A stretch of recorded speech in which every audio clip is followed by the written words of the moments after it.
Just who was it that I encountered last night? I think it was a super spooky rune. And Rune doesn't have a gravestone?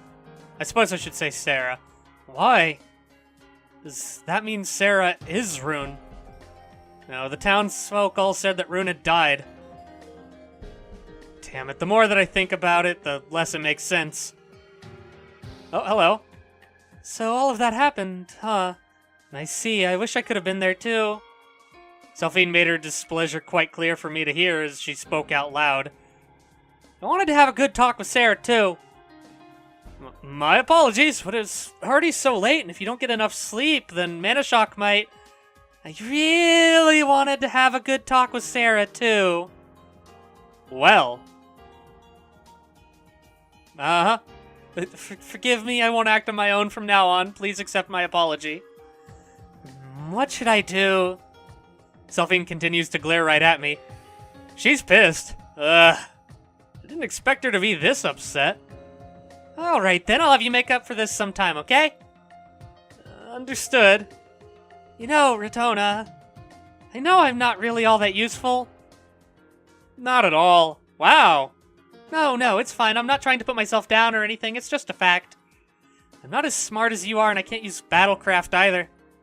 And if something were to happen, I might end up just being a burden on you. But you know, it's times like these that I really have to be with you. What do you mean by that? Ratona, you're always putting yourself in danger just to protect me. Just telling you to stop isn't going to help us either. Ratona's self-destructive. If this were Ruxenheide, we could simply appoint someone else to take your place. But right now, it's just us two in a place so far away, it's like a different planet. We're just travelers trying to get back home. Your duty right now is to make sure I get back to Ruxenheide safe and sound, right? It is. But if something happened to you, there's no way I could possibly make my way back all by myself. So let's split the risk between us two, okay? Even if something happens, there's no hard feelings between either of us. If not, then Well, that's a good suggestion. I want us to be on equal footing. This isn't an order, but a request as your friend. I'm such a fool. Right now, in this situation, the two of us need to act as one. It's so patently simple, and yet you never picked up on it. I'm so sorry. I promise you, we are equals from here on. Right. Even though I said I held her opinion in high regard, I ended up treating her like a child.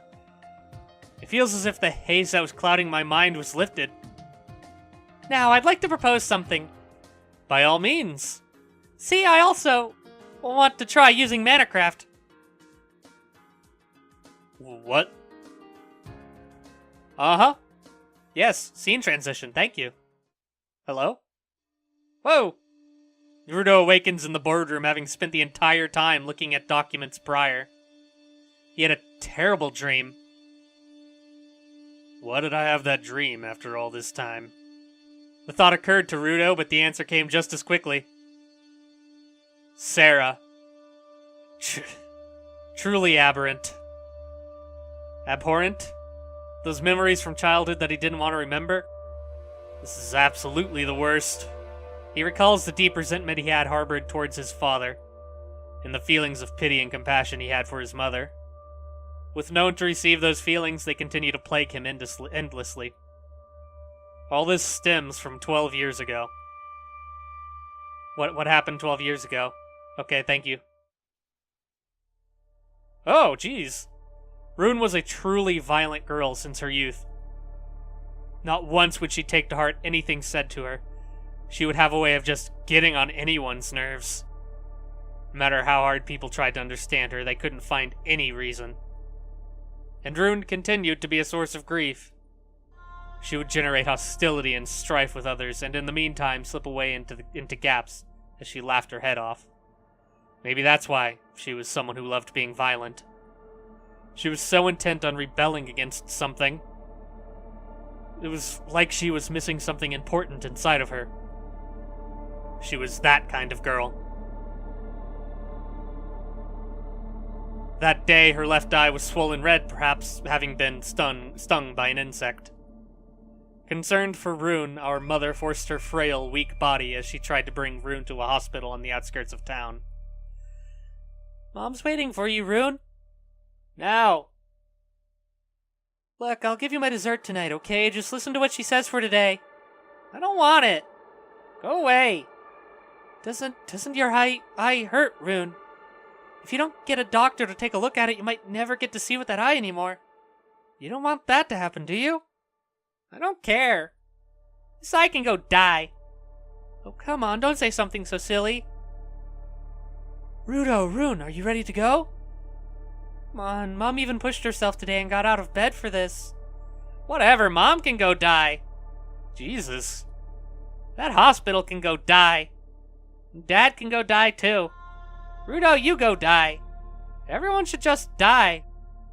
Don't say something so sad. Holy shit. The truth is, I didn't particularly find what she said sad. Go die. I couldn't keep track of how many times she said that to me. Rune seems to have figured that with her limited vocabulary, saying that would inflict the greatest emotional harm.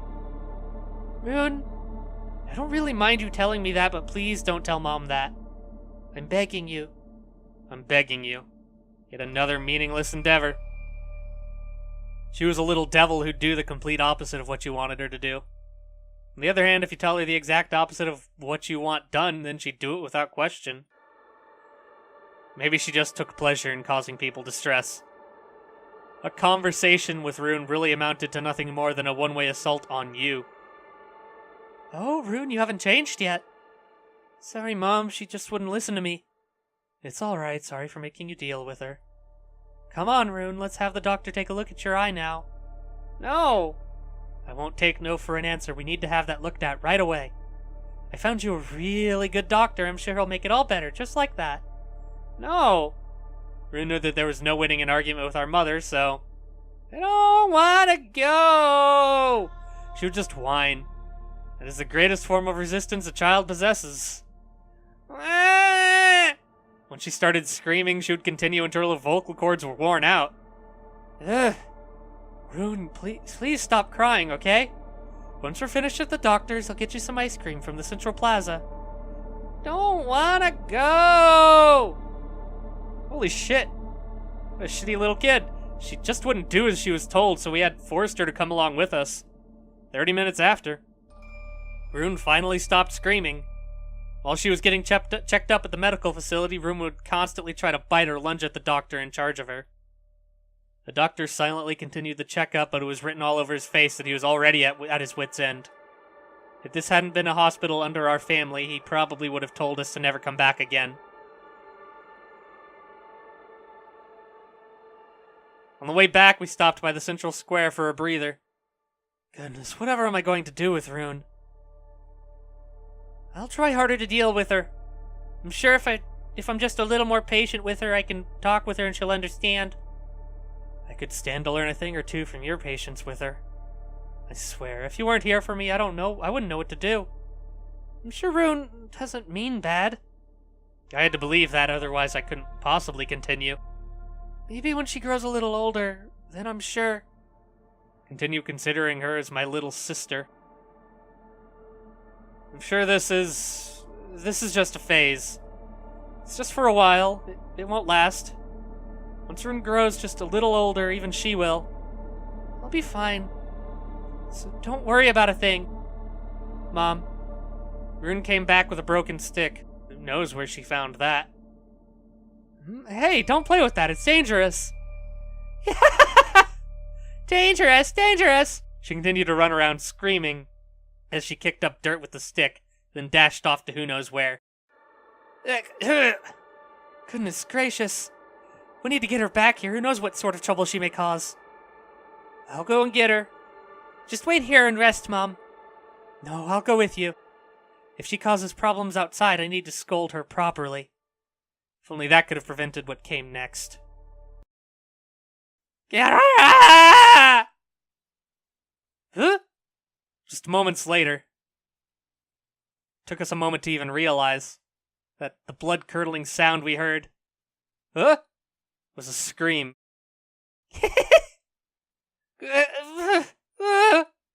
What was that? I ran towards the source and I saw a boy convulsing on the ground while being straddled by someone. Oh. Holy shit, Rune. That someone was Rune. She continued to stab the broken stick from earlier into the boy's face countless times while laughing hysterically, as if she had completely lost it. What? The whole area was just stained red. With how unreal, how unbelievable the scene was, my mind just completely zoned out. I thought to myself, is this what I would look like? Is this what it would look like if I splashed a whole bucket of red paint here? Hey, answer me! The boy wasn't even trying to dodge the stick that kept coming to bear down upon him.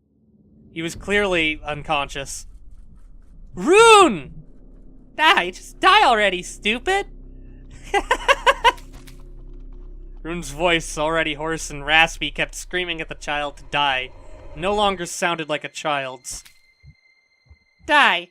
Die! Die! Nor did it even sound remotely human. The next moment, my body just lurched forward unconsciously. When I came to, my clothes were drenched and dyed with various shades of crimson blood. I'm fairly sure I managed to pull Rune away from the boy, but I don't have any clear memory of doing so. The boy was immediately brought to Shevets Medica General Hospital. Patient name, Marcus Grolius, age 8. The doctors performed the appropriate surgical measures, thankfully managing to save the boy's life. However, they weren't able to save his left eye because of the extreme lacerations inflicted. The stick had pierced through his eyeball and created a large fissure in the sphenoid bone of his skull, causing a huge man imbalance in his body. Marcus would have to suffer chronic migraines for the remainder of his life. The reason for why Rune attacked him was discovered later. According to her, he made fun of me because of my eye patch. This incident occurred when Rune was 6 years of age. The doctors remarked that the entire incident was quite bizarre. How resilient the child's eyeball was, its position, its size, the durability and sharpness of the stick Rune used. All of the factors had to have been just perfect for this whole incident to have happened. Apparently, it was practically impossible for a girl 6 years of age to have inflicted such serious wounds on a boy 2 years older than her. There must have been some element of surprise for her to have been able to stab at such a small vital point. One of the doctors said that the incident was truly bad luck. Or so he said. But he's wrong. There's no way. That was just sheer bad luck. This wasn't just some incident where Rune simply lashed out due to emotion. Somewhere deep inside her, she must have had clear intentions to harm and destroy from the very beginning. This little incident was just an excuse to exercise that malicious intent. After the incident, Rune received the absolute worst scolding of her life. She apologized to every single person involved, bawling all the while. The peacekeepers, police in other words, gave a direct order to place her under indefinite house arrest. For some time, Rune simply stopped talking altogether. Of course, the responsibility of dealing with the aftermath fell solely on my mother's and father's shoulders. The Shevetses did everything in their power to make things right for the Grolis family. We had Shevets Medica provide the latest of medical technologies. The extravagant costs of treatment were all paid for by the Shevetses. Marcus Crowley's education was fully paid for. Even his parents, who were experiencing troubles with work, were promised a livelihood as well. It all added up to be a very generous offer to the Crowley's family. At first, the Crowleys had turned them down. However, as time went by, the family began to quarrel amongst themselves, arguing that it was a once-in-a-lifetime chance. In the end, Marcus' parents divorced. He and his mother left the city soon after. A day. A week. A month. A year. Time had passed. The Shevets conglomerate continued to grow in power. Although deep, the scar left in the Shevets family slowly began to heal. With the passage of time, Rune slowly began to learn how to interact with other people. She began to speak more politely. It was as if the violent menace that was her had completely been overwritten, instead turning into a proper lady. She was much more considerate of other people, disturbingly so. In reaction to her indescribable behavior, I harbored doubts. Did Rune truly learn anything from the incident? While I was initially doubtful, the skepticism eventually faded away. More time passed since the Crowley's incident, another 5 years.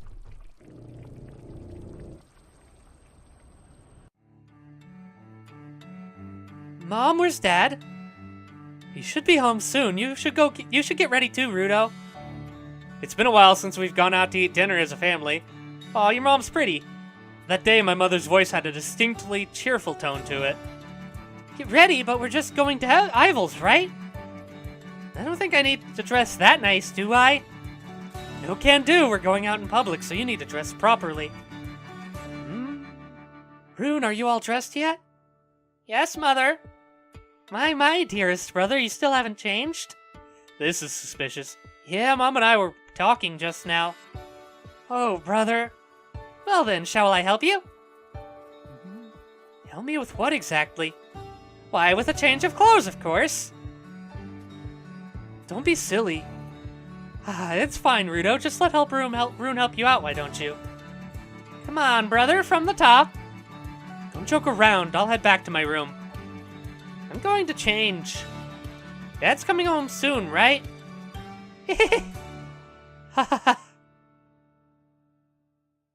Well, if it ain't my 2 favorite runts, Daddy's home, kids. Welcome back, Dad. Hello, Father. Welcome home. Well, hello to you too, my wonderful son and daughter. Wait, what's with that outfit, Rune? It's a dress for going out. Mom said it's because we're going out to eat. Are you crazy? Geez, who needs to dress up all fancy like that? We're eating at a tavern, you know. I was telling them the exact same thing. Sid, where's your necktie? Oh. Come on, work's already over. Why can't I take it off? You do realize you're still the president of Zhevit's Enterprise, right? You know, Rudo, you look exactly like your dad. If you dress that way, every single one of your business partners aren't going to take you seriously. Come on now, put your necktie back on. We're already about to leave. We won't get back early if we don't. My mother continued to yell at my father as she hurried him on, storming up the stairs to the 2nd floor. I finally come home early for once, and now your mom's giving me the 3rd degree. Maybe she's mad because you don't come home like this. Uh-huh.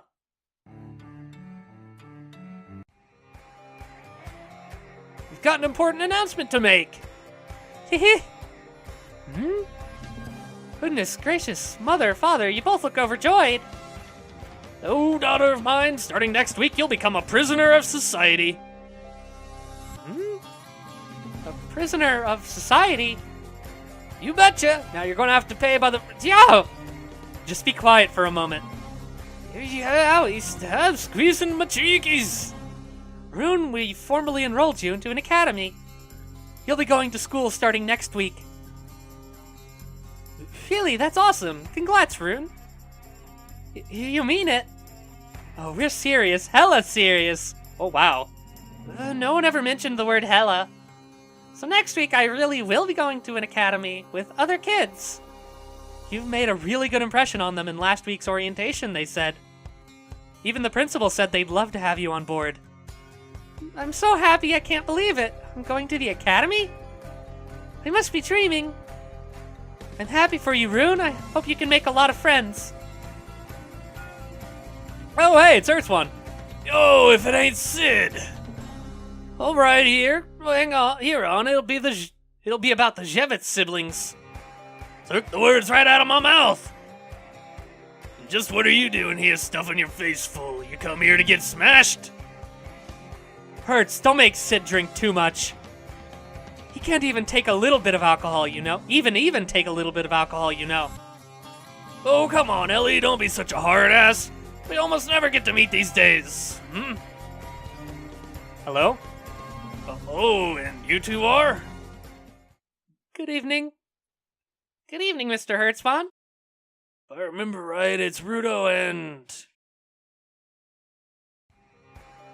Rune, I don't believe me eyes, Sid. I take my eyes off you for just You two for just a moment. You've grown up this big? Rudo, come here for a second. Yes? Boy, you sure got real tall, eh? At this rate, you might end up growing past your dad. Yo, Hertz, you pulled me out here and now you're going to keep me waiting? We're doing a chugging contest, right? Hey, looks like the Javits president and Hertzman are gonna do a speed drinking contest. Oh, the president of Javits, he's way too damn rich to be gracing the likes of this here tavern. Then who the hell is that? What? Psh, don't be stupid. Just because I got money doesn't mean I can't go to a tavern. I ain't one bit more special than anyone here. I came here to take down the king of the tavern. Hey, Hertz, let's do this.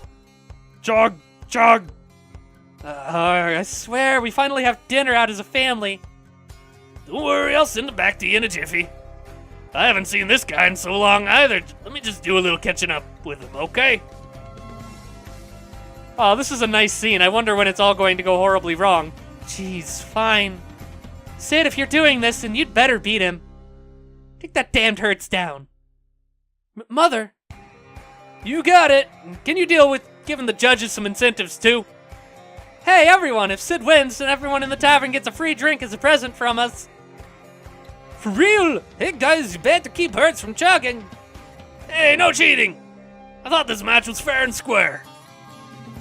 Even with all this going on, you seem to be enjoying yourself, Mother. Is something wrong, Mom? No, it's just, time really is amazing, isn't it? It heals everything, no matter how deep the wounds are. Even when you've given up, it gives you the strength to keep going once more. There was a time that I thought we'd never be able to speak with Hertz again. I apologize for what I've done, Mother. No matter how young I was, I brought shame and disgrace to our family. I truly am sorry for what I've done. It's fine, Rune. It's all in the past. Rudo, Rune. As long as you two grow up well and happy, then that's all I need. Mother. I hope you two can work side by side, leading the Javits companies together. And for that to happen, you need to study as hard as you can. Yes, absolutely. Whoa, Rune's gonna go to Academy! Academy, even if people don't go to school, they'll turn out perfectly fine. I hear you, Hertz. You hear that, Rune? Even if you don't go to school, you'll be a perfectly upstanding citizen, just like me. You're just saying that because the alcohol's getting to your head. Squeezing my cheekies.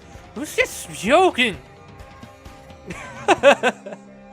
Listen, Rune.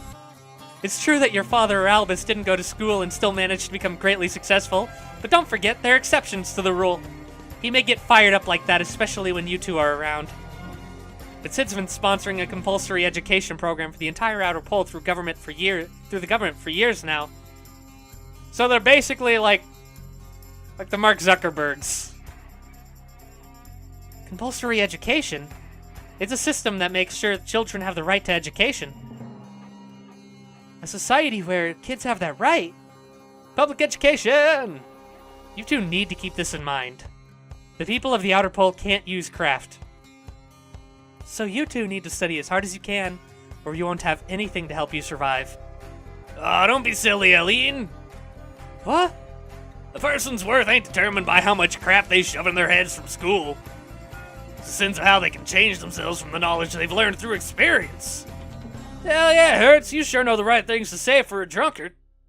Ah, for heaven's sake, stop ruining the whole point of my story. Look, Rune, you're going to school next week, okay? Understood, Mother dearest. Ha, ha, ha. This is not going to go well. I guarantee it. Oh. Sid. Oh, you brought Rudo with you. Hello, Mr. Albus. Sorry, looks like I left a few papers and stuff. I see. Sorry, Rudo, I need to speak with your father in private if you don't mind. Huh? Okay. I guess you can just do something to kill time. Yeah, I have a bit of work I still need to do. Gotcha. Alright, I'll see you later. What is this about? Okay, what's going on? You're looking pretty grim. And you're not looking too good yourself. Did you have that much to drink yesterday? I sure did. Ended up having a drinking contest with Hertz. Remember I told you that we'd be enrolling Rune into school again? I figured it's already been a while since that incident, so it should be alright now. Have you already told Rune this? Yeah, we celebrated it yesterday. She felt overjoyed. You should have been there, Albus. Is that so? Hey, what's wrong? You've been making a real scary face the whole time. It's quite the issue, Sid. Here's the cross-section of Rune's brain from her MRI the other day. This is the cross-section when she gets mad. Here's when she's happy. This is when she's sad, and this... Huh? The scans get mucked up or something. No, those are perfectly accurate. Even I wasn't sure at first. But this is exactly what was captured without a doubt. The scan shows Rune's entire range of human emotions. That makes even less sense. There's no change here at all. These are all just copies of the same thing. Sid, I need you to calm down and listen to me. Rune has no emotions. Huh? Like you, or me, or Rudo, her brain lacks the portion that controls emotion. I think it's kind of congenital disorder. No. That's fucking heavy. It's just not possible. What? I mean, I've seen her laugh. She was even sulking when Rudo was ignoring her just the other day. Just what do you call that? I can't say. But looking at the results of this MRI...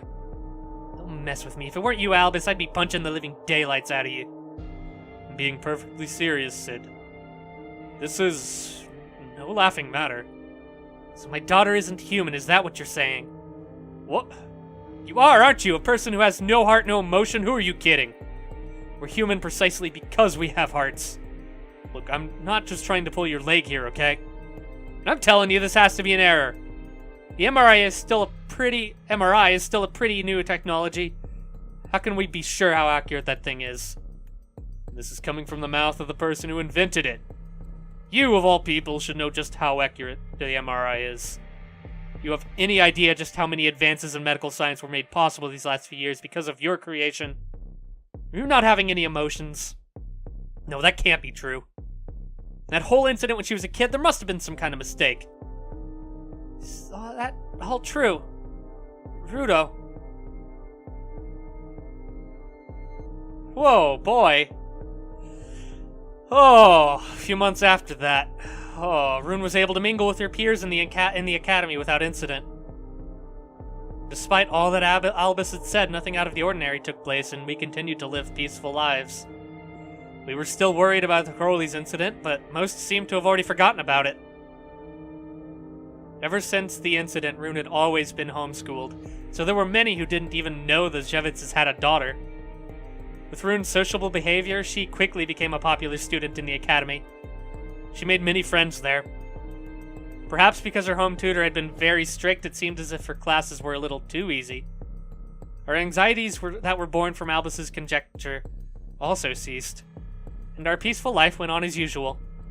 Until one day, I came across Rune on her way back home from the academy, heading deep into an area of the park where most people normally don't enter.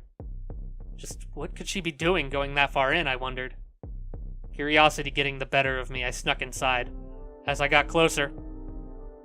Yeah. Huh?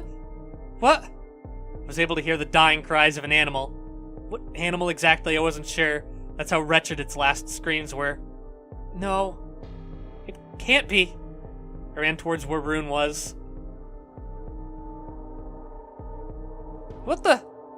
Oh no, it looks like I've been found. Since when have you been following me? Could you be stalking me, perhaps? What are you? What are you doing? Yeah, well, I suppose whether I've been found out or otherwise doesn't really matter. But, you know, when people know, it's just such a pain. Right, Rudo? The tone of her voice suddenly changed. Answer me, Rune. What have you... No, it didn't change. What? It had occurred to me how cunning she was and that she didn't change one bit. What are you?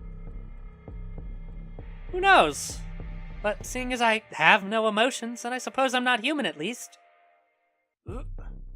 She knew. theory was only known between Father Albus and myself, so how did she find out? When did she find out? Here's your reward for finding my secret out. An explanation for my dear oblivious big brother who cannot seem to grasp the situation. The only time that I feel emotion is when something which had been so full of life meets its demise. When I take away the happiness of anyone. When a person dies. When years of precious memories and love all crumble away in a single moment. You understand, I take pleasure in observing the loss of others. That day, seeing the hideous twitching and spasming, the unsightly way something clings to life so desperately, the very moment something turns into a mere lump of flesh, it truly resonates with the emptiness inside me. The moment I saw Rune's fake smile, I thought to myself with conviction, living beings are truly well-oiled machines.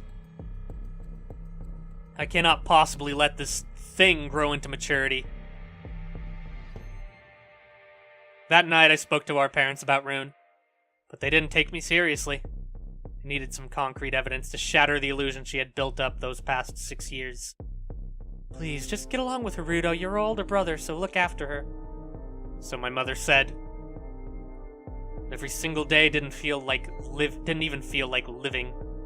My doubts weren't wrong in the slightest. If I took my eyes off her for just a moment, who knows what she could do? Rune's grown in wisdom. I doubted there would be any more sudden outbursts like with the Grolies incident. Whatever she was going to do next, it was going to be a planned and calculated incident. I lived from day to day, constantly preparing myself for the worst. For a while, I started to probe into her actions and routine. I even asked the local peacekeepers. When I asked about any peculiar incidents, I couldn't believe what they told me. Dead animals? That ain't news anymore. These past few years, there have been numerous reports of corpses of small animals spotted, murdered. Because they all involved some kind of bladed implement used to mutilate the bodies, it was clearly a human who was responsible. These disgusting acts continued to increase. I was told to report anything suspicious as soon as possible. I was at a loss as to what to do. Do I turn Rune in? Right now? Without a single shred of proof. Merely claiming to have seen her do it is paper-thin evidence. No, more than that, when I imagined my mother's face, I just couldn't bring myself to report Rune. I had to stop Rune. I can't allow my mother to experience any more pain or suffering. From that day onward, I had to do something about it, myself.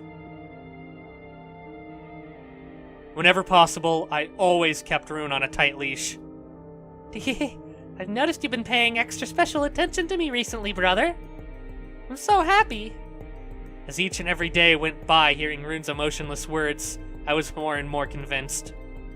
Rune had continued to observe everyone around her, creating a facade in order to gain her freedom and our trust.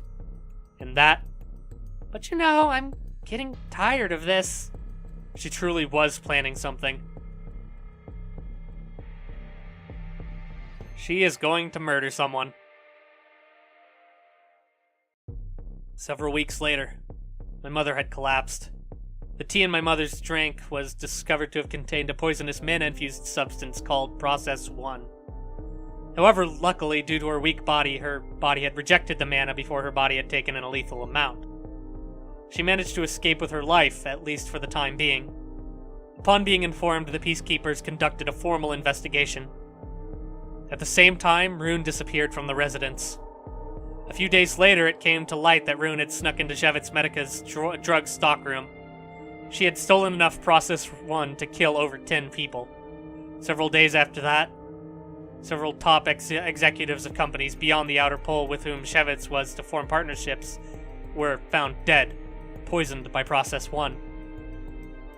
The negotiations between the Outer Pole and the Second Sector were immediately cut, and the plans for expansion that my father had been working on for 4 years were all scrapped. It was a huge blow to the Shevitz companies. The next day, a cargo ship docked at the port nearby and unloaded Rune's corpse. An autopsy was conducted. The results showed a huge amount of colored mana inside her body. Her cause of death was acute mana shock. Anyone from the Outer Pole who goes beyond its borders will die from mana shock. Even a child would know this. Hence, it was hard to believe that Rune could have tried to leave of her own intent. Eventually, it was declared a cold case. Just what was Rune trying to accomplish? Was her death an accident? It hadn't dawned on me at the time, but I would realize eventually. My mother's spirit finally broke and she refused to eat anything. Several months later, she passed away due to wasting away. My father could no longer speak right and confined himself in his laboratory. The Zhevitz family was ruined. No, it had long been ruined. The very moment that Rune was born into this world. Yes, those 6 years of peace since Crowley's incident were all nothing but a sham. Rune's death was not an accident. It was just like destroying a carefully stacked house of cards in an instant for her. Her suicide was a calculated move, in order to deal the greatest possible blow to the Zhevitzes. There must have been no other reason. In order to destroy, she had destroyed herself. That was Rune in a nutshell. Oh! Right into the cheerful music then, I guess! Oh, well. That was intense.